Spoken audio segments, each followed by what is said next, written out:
Hi friends, అందరూ ఎలా ఉన్నారు? అందరికీ ముందుగా వైకుంఠ ఏకాదశి శుభాకాంక్షలు అండి. ఈరోజు వైకుంఠ ఏకాదశి సందర్భంగా నేను సింహాచలం కొండపైకి రావడం జరిగింది.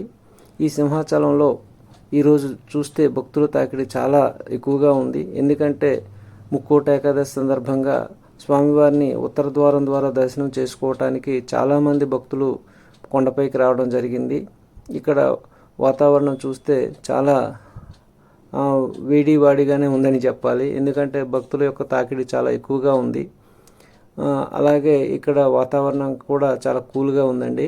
చూస్తున్నారు కదా వాతావరణం ఎలా ఉందో. చాలామంది భక్తులు బయట నుంచి స్వామివారిని రెండవసారి దర్శనం స్వామివారిని స్మరించుకోవడం కూడా జరుగుతుంది.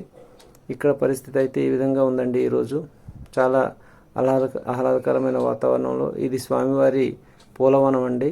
చూస్తున్నారు కదా ఎంత బాగుందో. ఈ వీడియో మీకు నచ్చింది అనుకుంటున్నాను. నచ్చితే ఒక లైక్ చేయండి, షేర్ చేయండి, సబ్స్క్రైబ్